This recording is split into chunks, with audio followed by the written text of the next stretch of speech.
to my channel or welcome back to my channel. My name is Marissa Remy. You can also call me the Healing Fairy. And here we talk about healing and spirituality and becoming our best self using self-love. One of the questions that I get all the time, literally 100 times a day in my email, my Instagram inbox, and every single place that you can message me is, how do I cope with stress? And to be honest, whenever I get this question, my heart breaks a little bit because it just reminds me that we do not understand stress as well as we think that we do. And the more that we can understand how stress actually works in our body, the more that we can cope with stress and not feel so debilitated by the stress that we experience on a day-to-day basis. If you haven't already, please subscribe to this channel, give this video a thumbs up, make sure that you follow me on other socials so that we can stay connected, and let's hop into it. So we're gonna take it back to high school biology and the nervous system. Your nervous system encompasses your brain, your organs, your skin, all of your body. And your nervous system is responsible for your heart beating, your food digesting, your hair growing, and your body working the way that it was designed to work. Your nervous system is constantly working for you, whether you are consciously aware of it or not. In fact, we're not consciously aware of how our nervous system works for us. We are going to be breathing at a natural and constant rate, ideally, throughout this whole entire video, but not once are you going to have to think about taking a breath in or breathing old air out, or the process that is keeping you alive in every single breath. So this is how we can observe that our body has an intelligence that is beyond our consciousness, our mental capacity. We are only conscious of about 10% of things.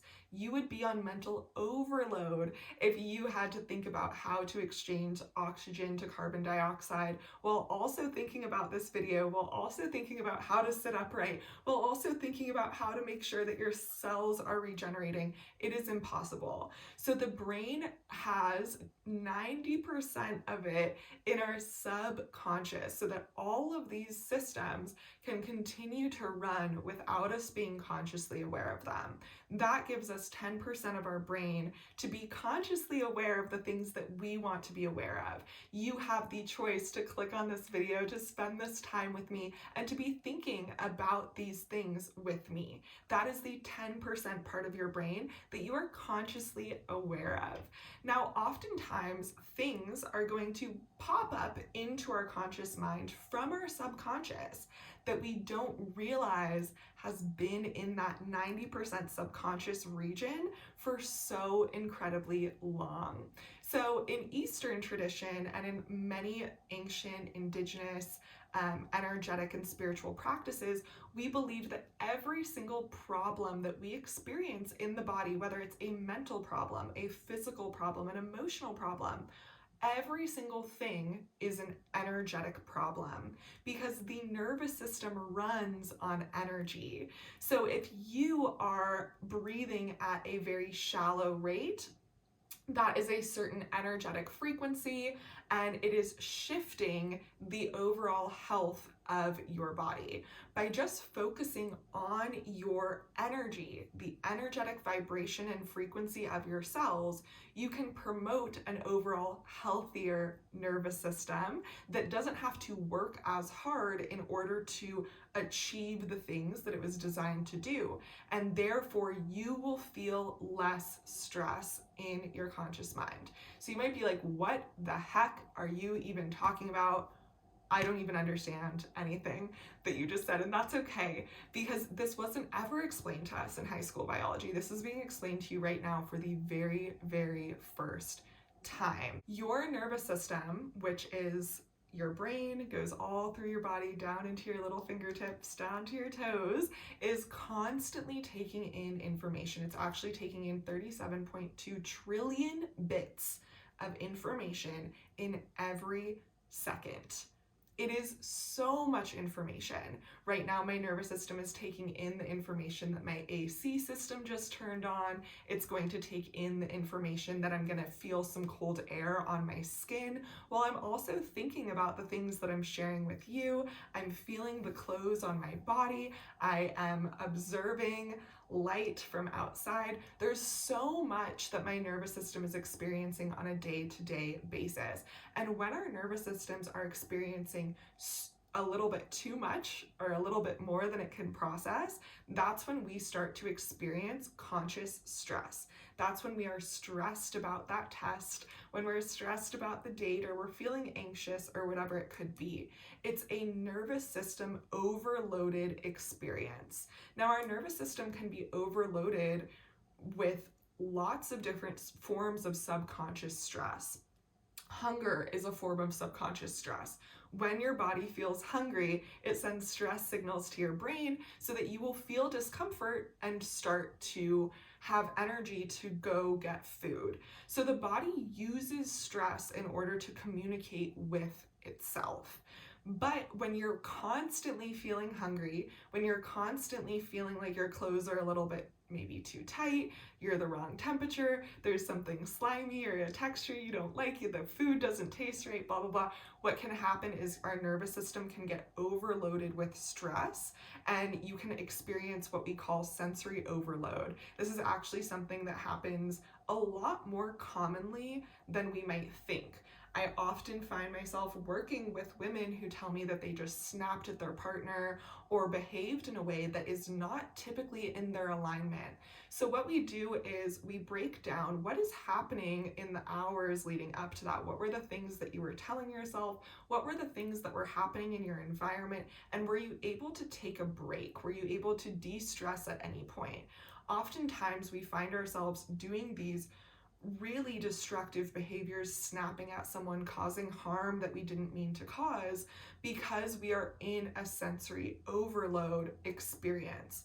During finals week for myself, I cared so much about getting good grades that I would be in sensory overload for 24 hours a day. Even before going to bed or something like that, I was feeling that anxiety. I knew I had a test the next morning, and maybe you can relate to this feeling. This is an experience of having an overwhelming amount of stress in the body. And in our culture, we've been taught that this is normal. It's normal to feel super stressed about taxes, about finals week, about food, about exercise, about your body image, and all of this stuff. But it's not normal to feel that stressed, and you don't need to feel that stressed about these things. Just because something is common does not mean that it is normal. And if this has been normal for you and you don't want it to be normal for you anymore, this is your permission to start to look at your body's stress in different ways. Look at your subconscious stress and look at your conscious stress. Conscious stress could be worrying about what other people think of us. That's really, really natural. Fearing rejection. There's lots of instinctual fears that humans have that lead to conscious stress. But when we have all of these fears and we haven't addressed them, and we also are experiencing prolonged hunger, which honestly every single woman I've ever worked with in my entire professional career has experienced prolonged hunger because of a lot of different reasons. We have not been taught about the metabolism and how much calories our nervous system really, really needs, but that's a whole nother tangent, a whole nother video for a whole nother day. A lot of us are experiencing a lot more stress than we are consciously aware of, and that's leading us to feel really stressed all the time, to get more stressed when someone cuts us off in traffic or says the wrong things to us. So it's really important to start to address your stress like your life depends on it, because it does. Stress is the leading cause of illness, of discomfort, of everything that we don't want. And every time I say this, people argue with me. They tell me, no, stress isn't that big of a deal. Stress isn't that serious. And I just want to remind you, I have a 4-year degree in how stress affects human health. And I'm not saying that to say that I know more information than someone else or whatever it is, but This information isn't widely known, but it is very, very serious and it's very, very important. Stress can increase your susceptibility to having cancer, to having chronic illnesses, to having physical discomfort all the time. Stress is very serious. And so if you are experiencing stress, if you are asking, how do I better cope with stress? You need to start taking yourself seriously. You need to start believing that you are worth inner peace. Maybe you have been experiencing an overload of stress, a little bit more stress than you've been consciously aware of. So right now, make the decision that you are going to start to look at yourself in a different way. You are going to start to give yourself a little bit more compassion, a little bit more love, and a little bit more kindness. And even just making that decision and just watching this video is going to promote your overall health and reduce your stress overall. So right here, right now, take a minute, write it down on a piece of paper. I am choosing myself. I am choosing my peace. I am choosing my health. I am choosing my happiness, and I am worth it. Instead of addressing the things that are causing you such high levels of discomfort, one of the things that you can do is just start introducing some things that bring you high levels of self-love and high levels of inner peace. One of the things I've noticed that has really deeply helped me with this, as well as every woman I've ever worked with, is taking more time to meet with yourself.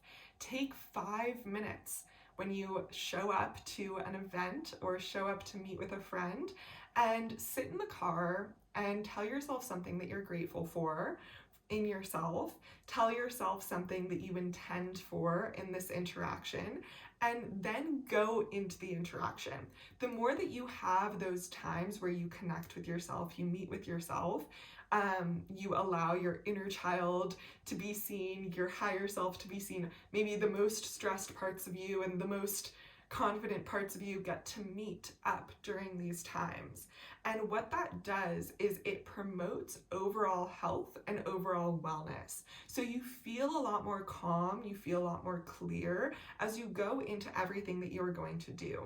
This is also one of the reasons that people talk so much about having a morning routine that promotes mental wellness and physical wellness. Now, when we're talking about stress and all of the things in this video so far, we're not just talking about the brain, because most of our stress, that 90% of the subconscious, is intelligence all throughout the body. So one of the ways that you can start promoting a more peaceful life and less stress is by being active, exercising, going out into nature. Start doing things just 1 hour a week, every single week, that are for your mind, your body, and your spirit. When I first started this journey, I used to get my nails done. That would be my 1 hour self-care thing a week. And the reason that it wasn't actually helping me reduce my stress is because it was not for my mind, body, and spirit. Yes, getting my nails done is amazing. I love getting my nails done still, but I don't consider that to be an activity that helps reduce stress from the nervous system. An activity that can help promote your overall wellness in your mind, body, and spirit would be introducing a herbal supplement, or maybe taking a walk in nature, meditating for 1 hour a week, doing a sound bath for 1 hour a week, doing something that knocks all three, mind, body, and spirit, not just reading a book, which is just the mind, not the body, not just doing spiritual work, which does not include the mind or the body, and not just doing physical activity, which does not include the mind and the body, for 1 hour a week. I know I'm now getting repetitive, but I really this can completely change your life. If you start doing something for 1 hour a week for your mind, body, and spirit, a month from now, a year from now, 10 years from now, you could be a completely different version of you. You could be I don't even remember feeling that stress. I don't even know why someone would ask, how do you cope with stress, right? You would not even relate to that version of you anymore. So start showing up for yourself. Set that timer. Decide that you are worth it for 1 hour a week. Just 1 hour. That's it. You don't need to do this every single day. and you will start to see some progress. You'll start to see that your body is able to feel a little bit more healthy, a little bit more energized. You're able to feel a little more confident, think of solutions better. Maybe next time you go into your next finals week or a next stressful period, it doesn't feel as stressful. The key to managing stress is to not manage your stress. It's to prevent yourself from ever getting to the point that you are so overstimulated and so stressed out that you cannot rescue yourself. So I strongly, strongly encourage you to start changing your life to invite more inner peace, more self-love into your life right now, because you deserve it. I know that you deserve it. You know that you deserve it. Otherwise, you wouldn't be watching this video. So let's make those changes and start to actually feel the way that we want to feel. You are not alone in this journey. Please, please, please subscribe to this video if you liked it. And also make sure that you subscribe to Soul School, which is our membership channel. What that does is it allows me to make more videos like this. And I also go live in there where I teach you these step-by-step basics of regulating your nervous system, of how to start meditating, how to start cleansing your energy field so that you can see results right away. Like, one of my meditation classes can completely, instantly transform your life and evolve you into the version of you that you want to be. It is so magical. I've seen it work for thousands and thousands of women all over the world, and it can also work that way for you. So I strongly encourage you to become a part of our little self-love and self-growth party, and I will see you there, and I'll see you guys in the next video. Much love and less stress. Let's go.